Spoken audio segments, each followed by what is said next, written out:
আমাদের চ্যানেলে আপনাদের সবাইকে। আপনারা সবাই কেমন আছেন? আই হোপ আপনারা সবাই ভালো আছেন। ইনশাআল্লাহ আমরাও আপনাদের দোয়ায় সবাই ভালো আছি।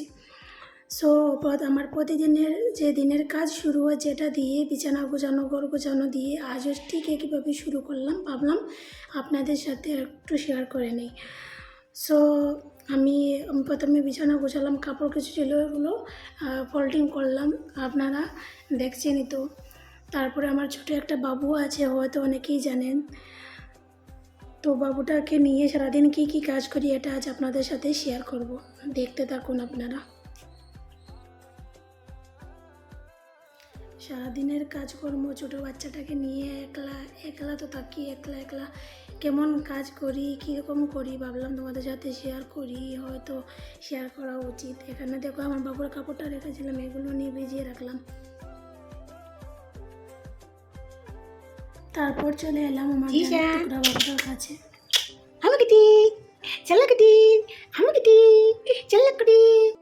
তারপর হচ্ছে গাইস, আজকে আমার বাবুটাকে গোসল করাবো, কারণ দুদিন হয়ে গেছে আমি বাবুটাকে গোসল করাইনি, মাথার গোসল করাইনি, দুদিন হয়ে গেছে, কারণ ওর একটু সর্দি সর্দি ভাব ছিল তাই। তো এখানে আমি নিয়ে নিলাম সর্ষের তেল ওর নাভিতে মালিশ করার জন্য, আর একটা বডি ম্যাসাজ অয়েল নিয়ে নিলাম। নিয়ে এবার ওকে প্রথমে আমি ওর বুক থেকে ম্যাসাজটা শুরু করি, যে এই ম্যাসাজটা হোক সকালে হোক বিকেলে হোক তা গোসলের আগেই হোক, আমি প্রথমেই ওর বডির বুক থেকেই শুরু করি। তো আপনারা কোথা থেকে শুরু করেন আমাকে অবশ্যই কমেন্টে জানাবেন, কারণ আমার এই স্টেপটা ভুল ছিল কি শুদ্ধ ছিল আমি জানি না, কারণ আমার যেহেতু মনে হয় প্রথমে বুক থেকে করা উচিত তাই আমি করি। এবার আমার বাবুটার নাভিতে সর্ষের তেল দিয়ে একটু হালকা হাতে ম্যাসাজ করে দিলাম, আর বাবুটার সাথে একটু শয়তানি করছিলাম। এখানে দেখো ঘুমিয়ে পড়েছে। বাবুর গোসলের জন্য গরম জল করছিলাম, আসলে আমার হিটারটা নষ্ট হয়ে গেছে তাই খাওয়ার জলের কেটলিতে বসিয়েছিলাম। এদিকে দেখো বাইরে কতটা রোদ, বেলা 12টা হয়ে গেছে কিন্তু ও ঘুমাচ্ছে। তারপর চলে এলাম কিচেনে, এসে ওর জন্য জল নিচ্ছিলাম, যেহেতু বাথরুম থেকে নেওয়া যায় বাথরুমটার ভিতর দিকে, তাই আমি কিচেন থেকে নিয়ে নিচ্ছিলাম। এদিকে দেখো জলটা গরম হয়ে গেছে, তাই আমি একটা বালতিতে ওটা ফিল করছিলাম, তারপর আবার গরম করছিলাম। এদিকে খুব জল তেষ্টা পেয়েছিল, তাই জলটা ভাবলাম খেয়ে নেই। যেহেতু বাবুটা ঘুমিয়ে গেছে তাই ভাবলাম আমার দুপুরের খাবারটা রেডি করে নেই, অলরেডি ভাত রান্না করে রেখেছিলাম। ভাবলাম শর্টকাট কিছু বানিয়ে নেই, কারণ যেহেতু মানুষ একলা একজনই খাবো, একজনের কটা কী খাবো, তাই ভাবলাম কিছুটা হালকা পাতলা রেডি করা যাক। তাই আমি ভাবলাম আজকে টমেটো ডিম দিয়ে একটা টমেটো দিয়ে একটা রেসিপি বানিয়ে নেই, আর মাছ ঝোল বানিয়ে নেব। তো বন্ধুরা তারপর আমি বসে পড়লাম, টমেটো মরিচ আর তার কি জানো পেঁয়াজ নিয়ে কাটতে বসে পড়লাম। টাকাটাক ফটাফট করে আমি কাটছিলাম। তো তখন আমার বাবুটা তার ঘুম পড়া করছিল, যেহেতু আমি ওকে খাইয়ে রেখেছিলাম তাই ঘুমিয়ে গিয়েছে। তো ওকে কী করবো, ও কান্না করছিল তাই খাবারটা দিয়ে দিয়েছিলাম। সো দেখো গাইস, এখানে আমি কাটা শেষ, আমার ডিমটা একটা ডিম নিয়েছি, টমেটোগুলো নিয়েছি, আবার ডিমটা ফাটাবো। আমি এইভাবে ডিম ফাটাতে পারি না, চেষ্টা করলাম ডিমটা ফাটানোর। আর লবণ দিয়ে আমি ডিমটা তেলে ভেজে নেবো, প্রথমে তেলে ভেজে নিয়ে তুলে রেখেছিলাম। তারপর পেঁয়াজ কুচি আর লঙ্কা কুচি দিয়ে দিলাম, তেলের মধ্যে দিয়ে ভালো করে ভেজে লাল করে তারপর টমেটোটা দিয়ে দেবো, আর দিয়ে দেবো বাকি সব মশলা টুকটাক যেটা আমার ফেভারিট মশলা সেটা দিয়ে দিলাম, আপনাদের ফেভারিট মতো আপনারা দেবেন। আর এখানে মাছ ঝোল বানাচ্ছিলাম, শুকনো করে মাছ ঝোল বলতে তেমন ঝোল দিয়েও নয়, শুকনো। তো আমার এই রেসিপিটা আপনাদের কাদের ভালো লাগেছে, যাদের ভালো লাগে তারা আমার কমেন্ট বক্সে কমেন্ট করে জানাবেন রেসিপিটা কেমন লাগলো, আপনারা কি এরকম রেসিপি বানান। আচ্ছা, তারপর হলো গিয়ে কি করলাম, তারপর কিচেনটা ক্লিন করলাম, ক্লিন করে ও জান পাখি দো তুমি উঠে গেছো নি দো, তো মা জান পাখি তখন গেলাম জল দেখতে, জলটা গরম রয়েছে না ঠান্ডা দেখে এলাম। তো এখানে নিয়ে এসেছি ওকে বাইরে, এবার ওকে গোসল করাবো। আর বাচ্চাদেরকে গোসল করানোর জন্য একটা খোলামেলা জায়গা দরকার, রোদের মধ্যে হলে একটু ভালো হয়, সামান্য রোদ পেলে ভালো হয়, কারণ আমি মনে করি বাচ্চারা একটু খোলামেলা জায়গায় গোসল করতে পছন্দ করে। কেননা আমাদের হয়তো গরম লাগছে কিন্তু বাচ্চাদের ঠান্ডা লেগে যেতে পারে, তাই আমি ওকে বাইরে গোসল করালাম। ওর বড় মা ওকে বাথরুমে গোসল করানো ওনার ঘরে, কিন্তু ওনার ঘরে বাথরুমে গোসল করালেও বাথরুমের বাইরের দিকটা একটু রোদ আছে, কারণ ওনার বাথরুমটা ঘর থেকে আলাদা, আমাদের বাথরুমটা ঘরের ভিতরের দিকে, তাই বাথরুমে নিয়ে গেলাম না। এখানে দেখো আমি গোসল করে নামাজ আদায় করে কাপড়টা রেখেছিলাম, ওগুলো মেলতে এসে গেছি। কারণ ওগুলো মেলে দিয়ে আমি ভাত খেতে যাব। তো গাইজ এবার আমি আমার ভাতের থালাটা রেডি করে নিয়ে এসেছি। এবার আমি ভাত খাবো।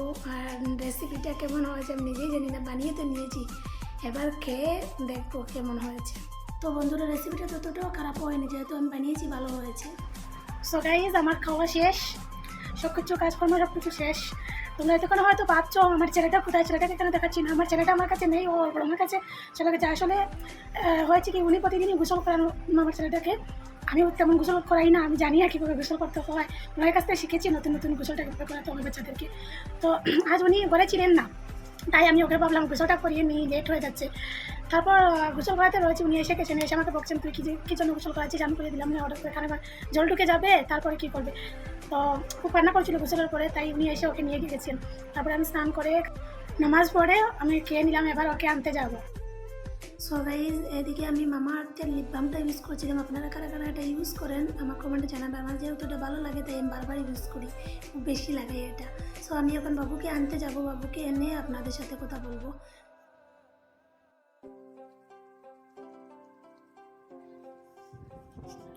তো গাইজ আমি বাবুকে নিয়ে চলে এলাম। ওর বড় মার ঘরে খুব আরামে ছিল, এখানে এসেই প্রস্রাব করে দেখো বড়িয়ে দিয়েছে। আমি ওকে এখন ক্লিন করব, ক্লিন করে নামাজ পড়বো। আসরের নামাজের টাইম হয়ে গেছে, প্রায় 4:25 বেজে গেছে, 4টার সময় আজান দিয়ে দিয়েছে। আমার আসতে লেট হয়ে গেছে, এবার আমি নামাজ পড়বো। নামাজ পড়ে আপনাদের সাথে কথা বলছি। তো নামাজের ভিডিওটা পুরো করেছিলাম বন্ধুরা, কিন্তু দিতে পারিনি, ভাবলাম ঠিক হবে না, তাই একটা ক্লিপ দিলাম। আর নামাজ পড়ে প্রতিদিন আমি আমার বাবুকে একটা চুমু দিই, কারণ আমার এটা স্বভাব। আর বাবু ঘুমিয়ে গিয়েছিলো, তাই ওকে আমাদের বেডে এনে শুয়েছিলাম। আমি যেখানেই যাই, রান্নাঘরে যাই বা নামাজে বাইরে যেখানে যাই, বাবুকে বাসা করে শুয়ে যাই। আমি ভাবি আমার বাবুকে একা রাখে যেতে ভয় লাগে আমার, তাই এদিকে পাশে ওর বেড ছিল, বেডে শুয়ে নাই। ও এখানে ঘুমালো আর আমি এখানে বসে আছি। ওর বাবা ওর জন্য কালকে মশাই এবং কাপড়গুলো নিয়ে এসেছিলেন। কাপড়গুলো না এত বড় বড়, আমি তোমাদেরকে দেখাবো। তো গাইজ এখানে ওর বাবা ওর জন্য কাপড় এনেছিলেন। কাপড়গুলো এত বড়ো বড়ো হয়ে গেছে, বড়ো আছে তো কোনো প্রবলেম নেই, ওর অনেক কাপড় আছে এখান ওর পরার জন্য, তো কোনো প্রবলেম নেই, পরে পরতে পারবে। কিন্তু কাপড়টা আনার কারণ হলো ওর 3 months বার্থডে সেলিব্রেশন করবো, সেই ব্লগটাও তোমাদেরকে খুব তাড়াতাড়ি দেবো। তো দুটো কাপড় এনেছিলেন, একটা রেড কালার একটা ইয়েলো কালার। আমার ইয়েলো কালারটা পছন্দ হয়েছে, আর একটা জঞ্জনি এনেছিলেন, আগেরটা ভেঙে গেছে তাই। আর এদিকে দেখো বিকেলের ভিউটা, একদম সন্ধ্যা হয়ে আসছে, ভাবলাম কাপড়টা তুলে নিয়ে আসি, যেহেতু আজকের মতো ভিডিওটা আমি এখানে শেষ করছি। কি বলবো, আর তো কিছু একটা লম্বা করার নাই। বাবুকে একা ঘুমিয়ে পাড়িয়ে রেখে এসেছি, রুমের কাপড়টা নিয়ে যাবো। সো ভাবলাম এখানে ভিডিওটা এন্ড করে দিই। এখন আমি গিয়ে সবজি কাটবো, আর আজান দিয়ে দিলে নামাজটা পড়ে নেবো। নামাজটা পড়ে বিকেলে রান্নাবান্না আয়োজন করতে হবে। তো আর ভাবলাম ভিডিওটা আর লম্বা করে লাভ নেই, অনেকটা লম্বা হয়ে গেছে এমনিতেই। সো আজকে ভিডিওটা এখানে এন্ড করছি। আর আমার ছেলেটার জন্য অবশ্যই আপনারা সবাই দোয়া করবেন। আমার ছেলেটার জন্য সবসময় ভালো থাকে, সুস্থ থাকে, এভাবে হাসি খুশি থাকতে পারবে। আমাদের জন্য দোয়া করবেন, আমাদের দুজনের জন্য দোয়া করবেন, যাতে আমরা আমাদের ছেলেটাকে সবসময় হাসি খুশি সুস্থ রাখতে পারি। আর কি বলবো, আর ভিডিওটা লম্বা না করে আজকে ভিডিও এখানেই শেষ করছি। আবার দেখা হবে নতুন আরেকটা ভিডিওতে, কথা হবে নতুন একটা ভিডিওতে।